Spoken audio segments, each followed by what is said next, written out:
নমস্কার, সুভদ্রা রান্নাঘরে আমার সকল দর্শক বন্ধুকে জানাই স্বাগত। আমি শিউলি।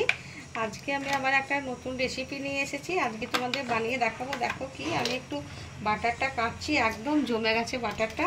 যাই হোক, এই যে কড়াইয়ের মধ্যে একটু সাদা তেল দিয়েছি, সামান্য 1 চিমটে, আর একটু বাটার দিয়ে দিলাম। স্মেল করছে। আমি এবারে বাটারের উপরে দেখো একটু জিরে ফোড়নে দিয়ে দিচ্ছি। জিরেটা একটু ভাজা ভাজা হবে, ভারী সুন্দর একটা সেন্ট আসবে। এবারে আমি তোমার দিয়ে দিচ্ছি কুচিয়ে রাখা আদা কুচো দিয়ে দিলাম, আর একটু কাঁচা পাকা লঙ্কা কুচো দিয়ে দিলাম। ঝালটা তোমরা তোমাদের পছন্দ মতো দেবে, যে যেরকম ঝাল খাস সেরকম দেবে। আমার দেশ বা দেশের বাইরে যে সকল বন্ধুরা আছে তাদেরকে জানাই অসংখ্য অসংখ্য ধন্যবাদ এবং অনেক অনেক ভালোবাসা, নমস্কার, আমার সাথে আমার পাশে থাকার জন্য এবং আমাকে সাপোর্ট করার জন্য। এবারে আমি আদাটাও ভাজা হয়ে গেছে, অনেকটা ভারী সুন্দর সেন্ট বেরোতে শুরু করে দিয়েছে। এবারে আমি টমেটো কুচোটা দিয়ে দিলাম। টমেটোটাকে আমি একটু ভেজে নেব। পনিরের ভুজি বানাবো, তো আমার ঘরে বানানো পনির। আমি পনিরটাকে একটু গ্রেটারে করে গ্রেট করে নিচ্ছি। এবার আমি ক্যাপসিকামটা দিয়ে দিচ্ছি। আমি কুচি কুচি করে নিয়েছি কতগুলো ক্যাপসিকামকে।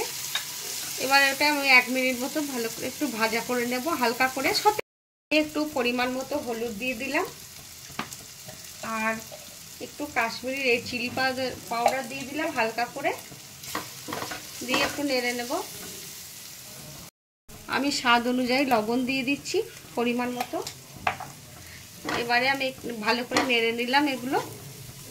এবারে আমি পনিরটা গ্রেট করে রেখেছি, গ্রেট করা পনিরটা দিয়ে দিচ্ছি।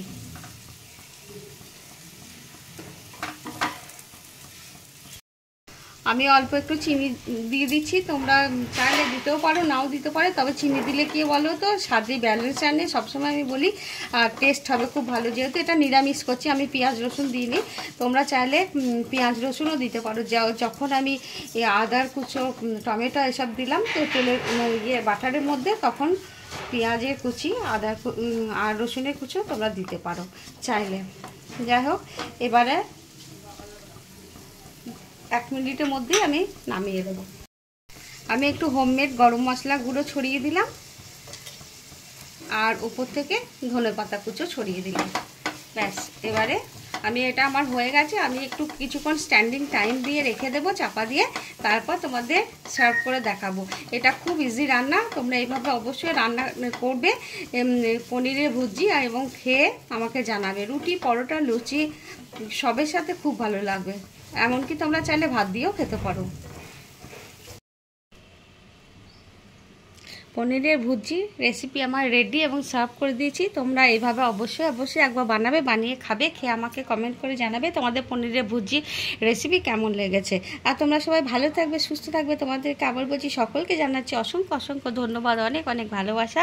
আবার দেখা হবে তোমাদের আবার একটা অন্য কোনো ভিডিও নিয়ে। ততক্ষণ তোমরা সবাই ভালো থাকো।